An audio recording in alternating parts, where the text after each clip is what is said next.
musím si teda dať nový súbor. Máte dve možnosti.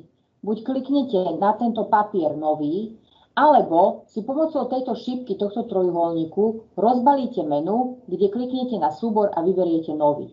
Je to isté. Čiže dve možnosti na ten nový súbor. Tu máte na výber 3 možnosti. Diel, zostava, výkres. My zatiaľ budeme pracovať iba s dielmi, čiže nechám diel, potvrdím OK.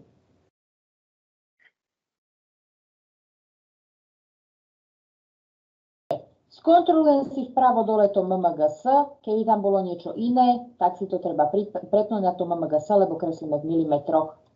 Dneska si ukážeme, ako sa teda kreslí. Keď chcete začať kresli sa teda sem, musíte ale začať kresliť na niektorú z tých rovín. Čiže záleží od toho, či budete potom kresliť ten predný pohľad, čiže nárys, alebo na hornú rovinu budete teda pôdorys, alebo na pravú rovinu teda bude ten bokorys. My začneme na prednej rovine. Keď kliknete na prednú rovinu, tu sa vám ukážu 4 ikonky. Keď myknete rukou, oni zmiznú. Čiže treba tam kliknúť a nepohnúť myšou a hneď prvá ikonka je načetnúť skicu. Ak by sa vám to ale nepodarilo, máte druhú možnosť, že označíte tú prednú rovinu, kliknete na skica a vyberiete načetnúť skicu odtiaľto. Čiže ja ju vyberiem teda odtiaľto, že načetnúť skicu. No a pozrieme sa, ako sa nám to teraz líši. Líši sa nám to tak, že sa mi tu zobrazili takéto dve šípky červené. Toto budeme volať, že to je súradnicový počiatok. Súradnicový počiatok znamená, že to je bod, od ktorého vždy musíte začínať kresliť. Čiže s týmto bodom to musí byť prepojené. Ak by ste teda kreslili niekde mimo a dali by ste potom ten svoj výtvor napríklad do 3D tlačiarne alebo do frézy, tak by ona nevedela, kde má začať. Čiže kde je ten bod, toto je bod 0, 0, čiže so súradnicami 0, 0. Ďalšia vec, čo mi tu pribudla, sú tieto dve ikony napravo hore. Prvá ikona, táto modrá šipka, je na zatvorenie skice a ponechám mi v tej skice všetko, čo tam bolo nakreslené. Červený krížik slúži na to, aby ste skicu zatvorili, ale to, čo ste do nej naposledy nakreslili, odtiaľ zmizne, čiže ju zahodíte. Ideme kresliť. Kreslíme vždy tak, že si z tejto karty skica zoberiete niektorý z týchto prvkov. My zatiaľ budeme kresliť iba tieto rovné priamky. Čiže zoberiem si priamku, kdekoľvek kliknem, môžem priamku natiahnuť do hociakej strany. Kliknem, kliknem, kliknem. Čiže klikám vždy tam, kde sú tie koncové body. Kliknem, kliknem. Ak chcem to kreslenie ukončiť, lebo vidíte, že stále mi tu ponúka možnosť nakresliť čiaru, stlačím ESC. A teraz už nekreslím. Keď chcem znovu začať kresliť, zase si zoberiem priamku, kliknem, kliknem, kliknem, kliknem, kliknem, kliknem. Keď chcem skončiť, stlačím ESC. Skúste mi vy povedať, aký je rozdiel medzi tým, čo som nakreslila tu vľavo, a medzi týmto, čo je nakreslené tu vpravo.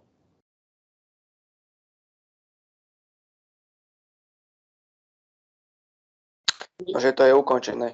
Tie priamky sú spojené spolu a sú rozdelené. Áno, výborne. Čiže naľavo to je spojené, čiže kde som začala, som skončila. Napravo to spojené nie je a SolidWorks vám to vždy takto vyfarbí pekne na šedo a vtedy viete, že ste to ukončili. Lebo môžete napríklad vykresliť, že idem nakresliť, zoberiem si priamku, idem nakresliť, dajme tomu nejaký trojuholník a vy si myslíte, že ste sa do toho bodu trafili, ale sa netrafíte. Čiže viete, keď si to priblížite, že áno, tuto som sa netrafila. Vtedy nerobím nikdy to, že zoberiem čiaru a budem to dokreslovať. Lebo keď je jedna strana trojuholníka alebo nejaká jedna priamka, má to byť naozaj jedna priamka, nie je nadrabaná. Vy keď to chytíte za ten koncový bod, vy to môžete takto pohybovať. A keď ten koncový spojíte s tým začiatočným, oni sa vám takto krásne spoja. Čiže takto sa kreslia priamky. Keď chcem tie priamky vymazať, označím priamku, ľavým tlačítkom som na ňu klikla, deletom na klávesnici vymažem. Alebo kliknem pravým tlačidlom na tú priamku a vyberiem odstrániť. Ak chcem vymazávať viacero vecí naraz, tak idem myškou niekde vyššie, vedľa toho objektu, stlačím ľavé tlačítko, ťahám takýto zelený obdĺžnik, pustím, označilo sa mi všetko, čo bolo pod tým zeleným obdĺžnikom a deletom môžem vymazať. Ja teraz teda tieto útvary všetky takto vymažem. Ideme si nakresliť obdĺžnik. Zoberiem si zase, máme tu aj možnosť na obdĺžnik, ale my si to ukážeme, ako sa to kreslí priamkou. Zoberiem si teda tú priamku a začneme v tom súradnicovom počiatku. Všimnite si, že keď ja myškou nadídem na ten súradnicový počiatok, zobrazí sa mi taký oranžový bod. Do toho oranžového bodu, keď kliknem, tak viem, že som sa naozaj do toho súradnicového počiatku trafila. Čiže kliknem na ten súradnicový počiatok, ťahám smerom doprava. Všimnite si, že vedľa tej ceruzky sa mi ukazuje v bielom štvorčeku taká vodorovná čiarka. Keď dám trošku krivo, už tam tá čiarka nie je. Čiže keď sa budete snažiť držať trošku vodorovne a je tam teda v tom žltom štvorčeku tá vodorovná čiara, vy nakreslíte vodorovnú priamku. Čiže kliknem, táto priamka je vodorovná. Idem smerom dohora, zase mi tu ukazuje také pomocné čiary. Táto žltá, keby som po nej pokračovala, prepáčte, toto nemal byť oblúk, ešte raz. Keby som po tej žltej pokračovala, spravím vodorovnú, ale keď idem smerom dohora, zase sa mi ukazuje v tom žltom štvorčeku taká malá zvislá čiarka, čiže nakreslím čiaru zvislú. Idem smerom doľava, zase máme čiaru vodorovnú, snažím sa nad súradnicovým počiatkom, vidíte takú bodkovanú alebo čiarkovanú modrú čiaru. Keď tu skončím, viem, že som skončila presne nad súradnicovým počiatkom. Ak by som skončila niekde tu, tak nie som nad tým súradnicovým počiatkom. Čiže snažím sa skončiť nad súradnicovým počiatkom a idem smerom dolu a kde som začala, tam skončím. Čiže kliknem do toho oranžového bodu. Pomocou SC ukončím kreslenie. Teraz si všimnite, že mi tu pribodli všelijaké takéto zelené značky. Týmto zeleným značkám hovoríme, že sú to väzby. Táto väzba, dolná a horná, znamená, že tá čiara je vodorovná. Ja vám potom budem aj posielať neskôr taký učebný materiál, z ktorého sa tie väzby budete aj učiť, aby ste vedeli ju pomenovať, vedeli, na čo slúži a akú má ikonku. Čiže to znamená, že tieto dve priamky, pri každej priamke je tá väzba, sú vodorovné. Táto priamka a táto priamka sú zase zvislé, majú tú ikonku zvislosti. No a posledná väzba, ktorú tu vidíte, je to väzba zjednotená a tá znamená, že sme zjednotili ten roh štvorca s tým súradnicovým počiatkom, že sú teda v jednom bode. Vy keď na tú väzbu kliknete, ona zostane taká bledomodrá. To znamená, že je označená a vy tú väzbu viete vymazať. Ja napríklad vymažem túto väzbu zvislosti, čiže kliknem na ňu, znovu deletom vymažem. Alebo môžem vymazať aj túto väzbu, takže na ňu kliknem zase ľavým, je bledomodrá, deletom ju vymažem. Všimnite si, že teraz sa mi s tým dá takto všelijako hýbať, keď som tie väzby dala preč. Čiže chytila som to ľavým a hýbem. Tieto dve sa mi nepohnú. Keď je táto vodorovná, už s ňou nehnem. Keď je táto zvislá, môžem ju predĺžiť, skrátiť, ale už mi nejde dať zo šikma. Aby som si teraz ten obdĺžnik nepokazila, ale popravila, kliknem si na túto čiaru, ktorá má byť vodorovná, teda ktorá má byť zvislá. Snažte sa nekliknúť do začiatočného koncového bodu, lebo by ste označili bod. A keď podržíte trošku, keď budete myškou dlhšie na tou priamkou, tak sa vám ukáže aj bod stredový. Čiže snažíme sa nekliknúť do bodu, ale na priamku.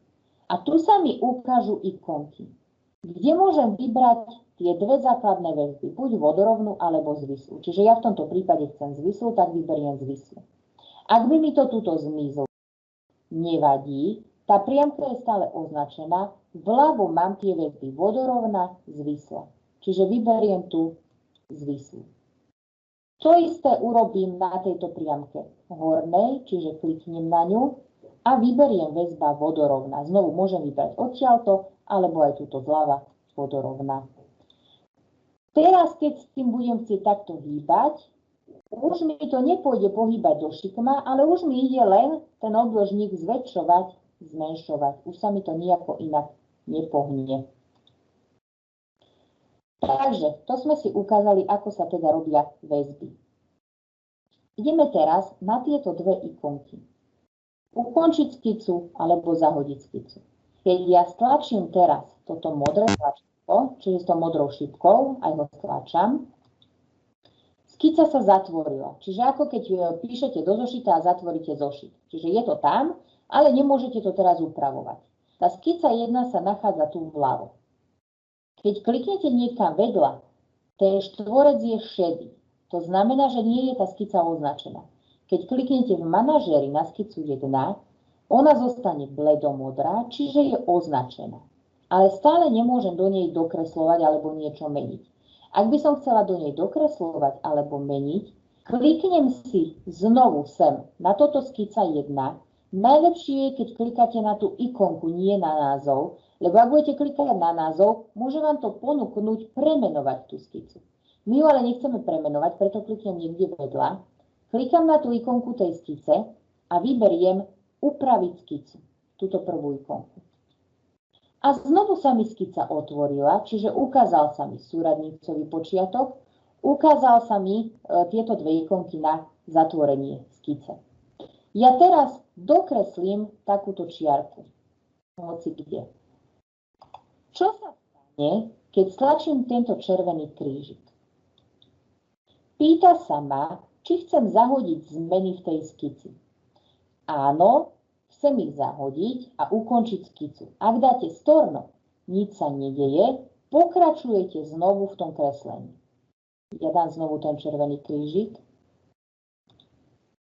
Ak dáte zahodiť zmeny, to znamená, že od posledného otvorenia skice všetko, čo ste nakreslili, zmizne. Čiže ja dám zahodiť zmeny a zostal mi tu len ten štvorec, lebo ten štvorec bol už raz zatvorený, bola zatvorená tá skica a to, čo som tam potom otvorila a dokreslila tú čiarku, tak tá čiarka teraz zmizla.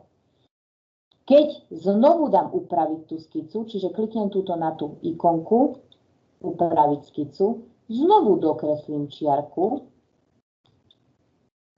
ale teraz na zatvorenie použijem modrú šipku, tak mi tam tá čiara zostane.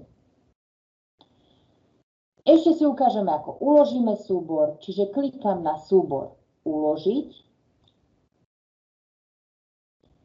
Opýta sa ma kam, pokiaľ vy máte ten SolidWorks nainštalovaný, v počítači si spravte nejaký priečinok, ktorý si pomenujete SolidWorks alebo grafické systémy a do toho si všetko ukladajte. Tu si teda vyberiete, kam chcete uložiť, čiže ja si to ukladám do priečinka s názvom prípravy SolidWorks. Nebudeme to nikdy nechávať pod názvom diel 1, diel 2, ale vždy budete dávať svoje priezvisko a to, čo ste robili. Čiže keď budeme kresliť štvorec, tak to bude štvorec, keď obdĺžnik, tak obdĺžnik. Toto boli také základy kreslenia. Čiže pomenujem si to priezvisko základy. Čiže aby ste vždy, dáme uložiť, vedeli, že čo ste tam kreslili. Dobre, otvoríme si zošity. Otvoríme si zošity a poviem vám, že čo si nakreslíte do zošita. Môžeme to skôr takto robiť.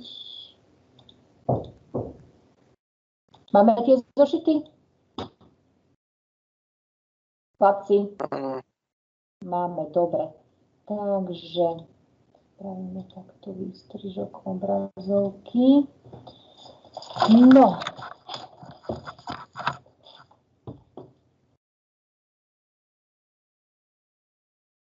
Takže zakreslíte si ten SolidWorks, ale len tak názorne, čiže spravíte si nejaký obdĺžnik takto, že do zošitku takto obdĺžnik. Tuto do stredu si naznačíte ten súradnicový počiatok a k tomu si aj napíšete, že to je súradnicový počiatok.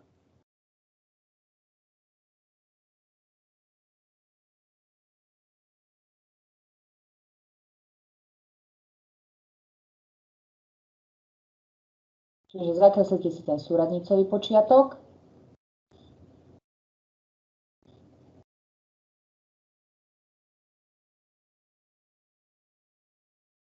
Ďalej si nakreslite tieto dve ikonky.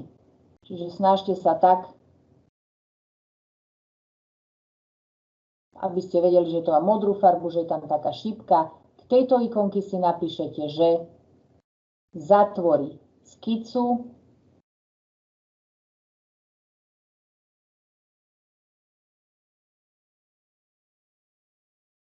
Zatvorí skicu, ponechá zmeny.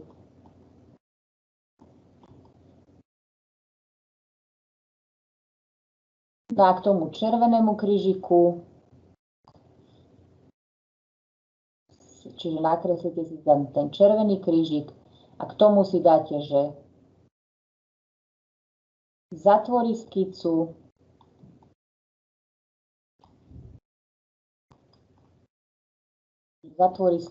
a zahodí zmeny.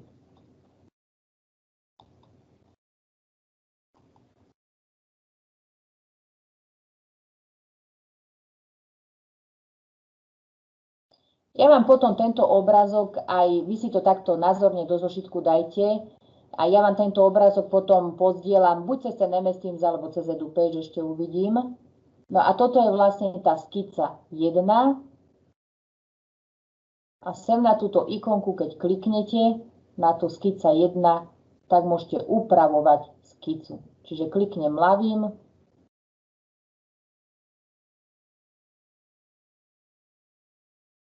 a dám upraviť skicu, keď je zatvorená. Upraviť skicu.